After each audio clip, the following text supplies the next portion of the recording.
दो दोस्त, एक रविशंकर और दूसरे सरकार, ये दोनों जो है टाटा नगर में एक पैथोलॉजी में काम करते हैं।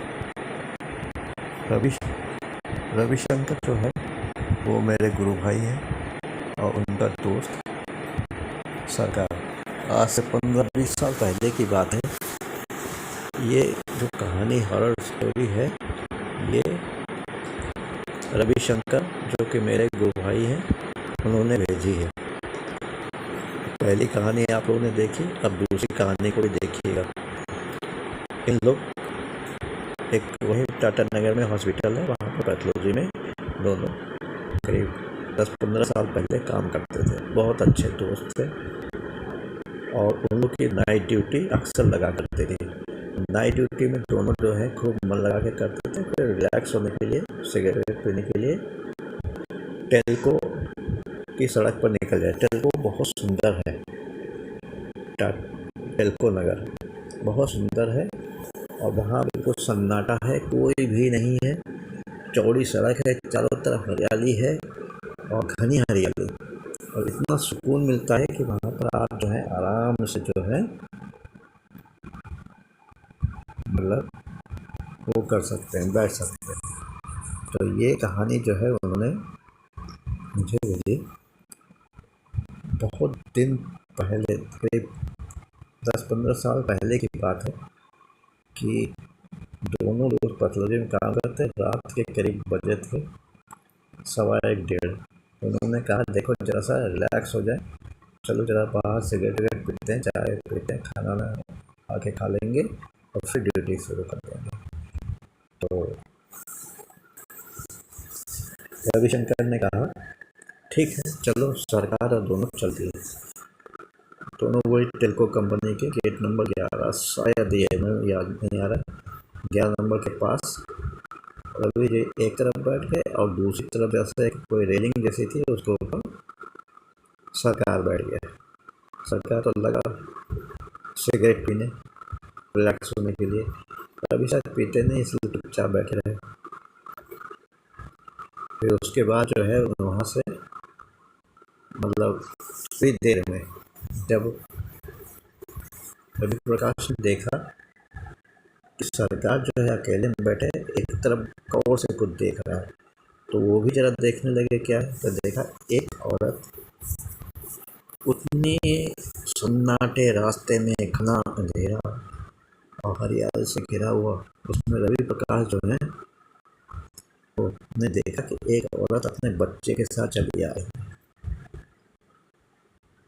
तो जब वो पास आई तो सरकार ने सिगरेट को फेंका, अपने जूते से रगड़ा और उनके पास पहुंच के कहा, अरे मैडम, एक छोटे से बच्चे के साथ आप जो हैं इस सुनसान सड़क पे, इसमें रात के 1:45 करीब बज रहे हैं, आप यहाँ पर ऐसे क्यों आ रही हैं?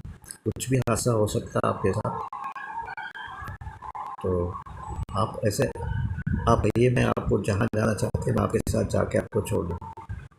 तो ये आदत होती हम जैसे मर्दों की कि औरतों की जरा चाहते ही तब तवज्जो देते हैं, है ना। इसको कहिए लसमत कहिए, कुछ भी कहिए, तो वो सरकार, लेकिन उसने सरकार की बात को अनसुना कर दिया और आगे बढ़ चली। सरकार उसको देखता रहा पीछे, और इधर हमारे जो रविशंकर जी थे वो भी देख रहे थे कि सरकार जो है किसी औरत से बात कर रहा है, औरत उसको लिफ्ट नहीं दे रही है, और अंधेरे में जाके आगे की मतलब टेल्को कंपनी से आगे निकल के गायब हो गई।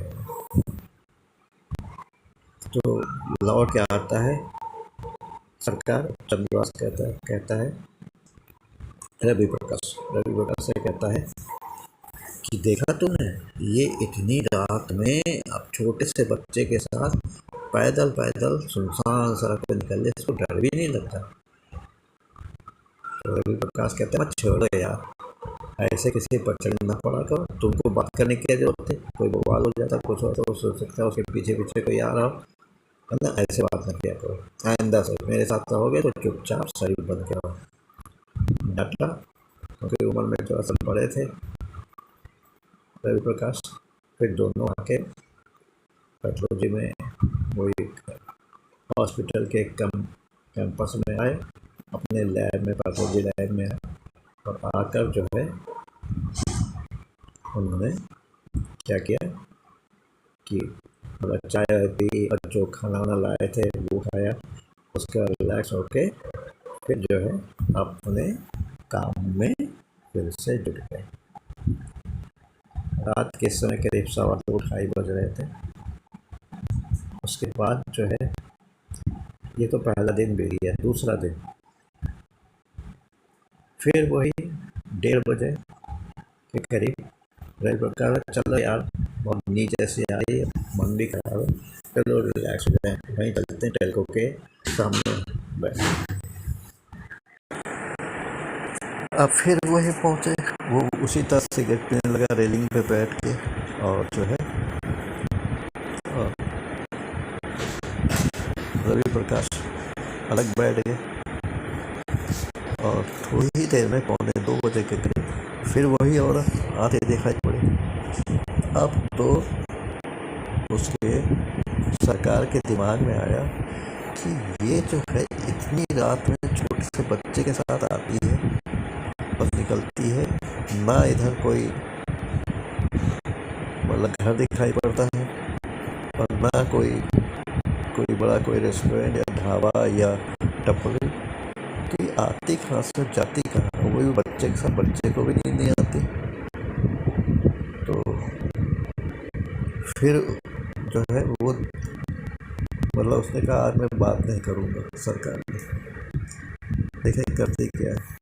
देखा वो औरत उसके सामने से निकली, लेकिन उसको देखा तक नहीं, अपने बच्चे के साथ मतलब आगे बढ़ती चली गई। फिर वो गायब हो गई।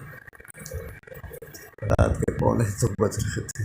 अब तो एक मिस्ट्री हो गई कि जो है रहस्य, इस तरह से वो क्यों बिहेव कर रही है, और कौन है वो इतने रात में निकलती है फिर गायब भी हो जाती है आगे चल के।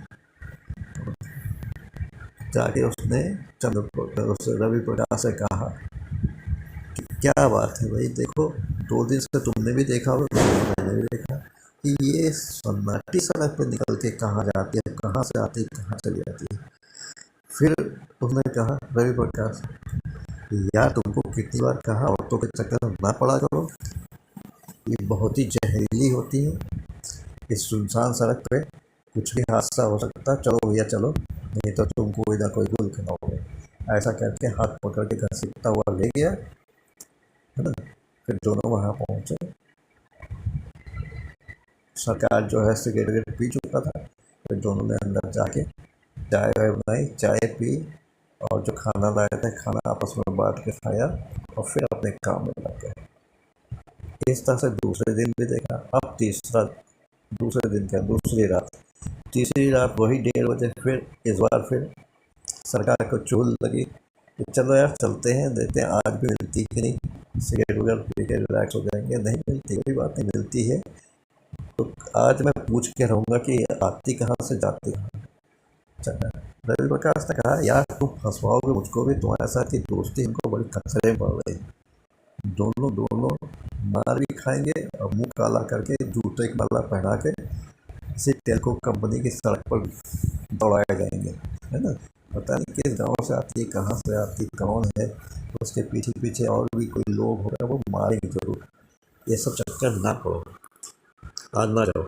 देखिए नहीं चलो यार, बहुत मनमार किया, तो फिर चल दिया। वैसे जाके उससे रेलिंग पे जाके सरकार बैठ गया, लगा सिगरेट फूकने, और वो अलग, रवि प्रकाश अलग बैठ गए। वो शायद सिगरेट नहीं पीते।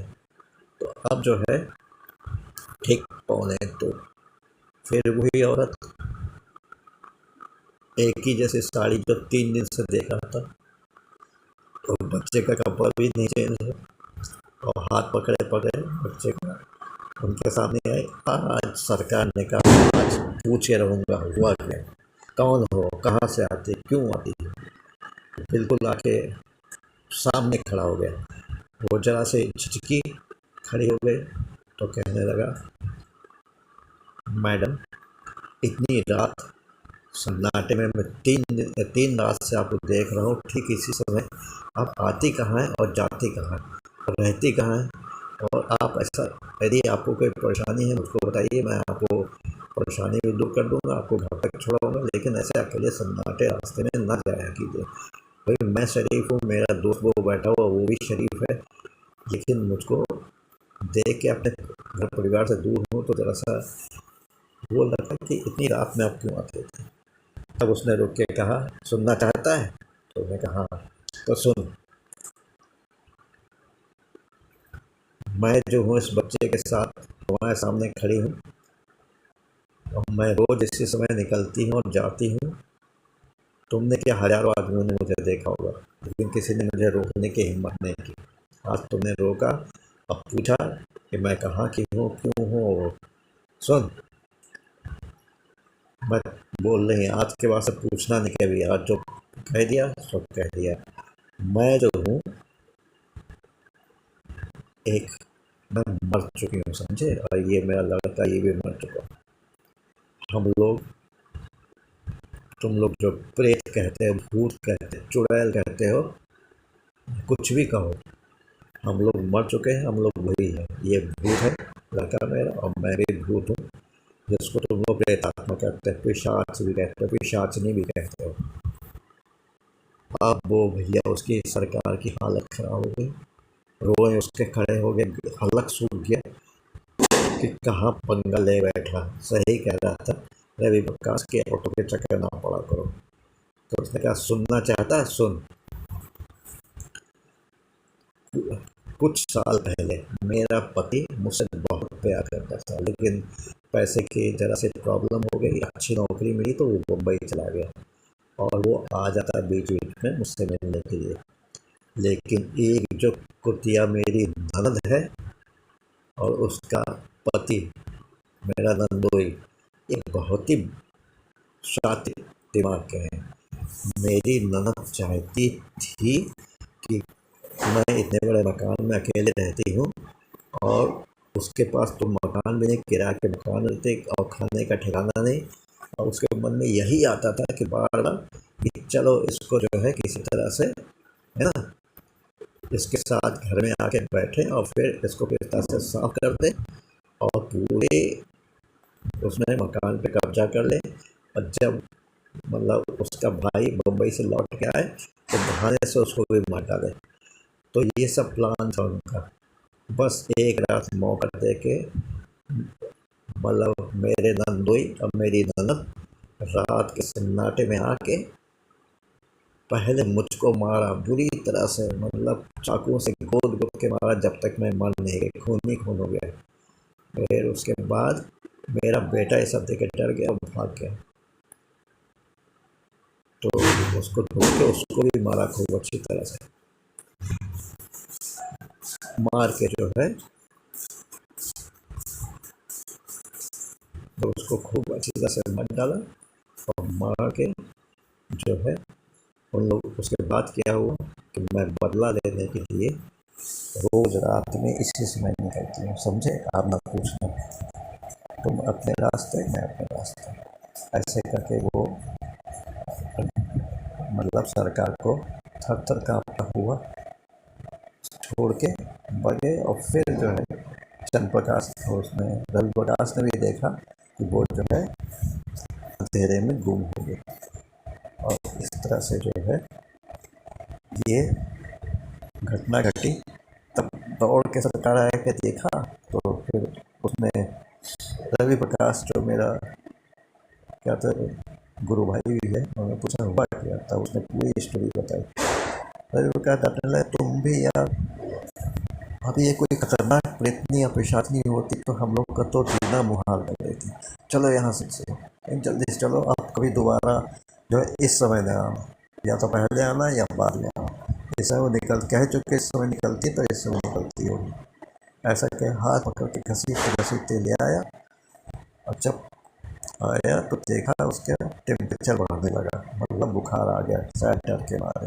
अल्लाह शुक्र था, जल्दी से चाय बनाई, चाय पी, खाना खाया, उसके बाद दवाइयाँ थी बुखार उखार के, फिर कोई इमरजेंसी के लिए तो वो दवाई खाई, और उसके बाद निढाल होके वो बैठ गया। और फिर तो उसने कहा तुम आराम करो, मैं तुम्हारा काम कर दे रहा हूँ। चंद्र प्रकाश ने उसका सारा काम निपटाया। फिर उसके बाद सुबह हुई, ड्यूटी जब ख़त्म हुई तो वो अपने घर चला गया। तब तक बुखार उतर चुका था, वो अपने घर चला गया और रवि प्रकाश अपने घर चले गए। इस तरह से ये हॉरर स्टोरी का अंत होता है। ये मुझको रवि प्रकाश जो मेरे सब्सक्राइबर भी हैं, मेरे गुरु भाई भी हैं, और ये टाटा नगर में रहते हैं। ये शादीशुदा है, इनके भी बच्चे हैं, और ये भूत प्रेतों से ये भी डरते हैं। उसके बाद से दोनों कभी भी उस टाइम पे सिगरेट विगरेट पीने या रिलैक्स होने टेल्को के सामने नहीं गए उस सड़क पे। कभी वो पहले 11 12 के बीच में जाते थे, या 2 ढाई बजे के बाद। इस तरह से कहानी का अंत होता है। आपको कहानी ये अच्छी लगी तो कमेंट करिएगा, लाइक करिएगा, और इसको शेयर भी करिएगा अधिक से अधिक संख्या में। ये कहानी रवि प्रकाश मेरे गुरु भाई डॉक्टर नारायण श्रीमाली जी के शिष्य हैं। मैं भी उनका शिष्य हूँ, गुरु भाई, उन्होंने मुझे भेजी है। आगे भी जो है वो इस तरह की कहानियाँ मुझे भेजते रहेंगे, तो मैं आप लोगों को सुनाता रहूँगा। धन्यवाद। जय हिंद, जय भारत, नमस्कार। भगवान करे आप लोग की इच्छाएँ पूरी हो। कल भैया दूज है, आप लोग अपनी बहनों से टीका लगवाइए, गिफ्ट दीजिए, और खूब उनको आशीर्वाद दीजिए। इस आशीर्वाद के साथ हमारे लखनऊ 9616205426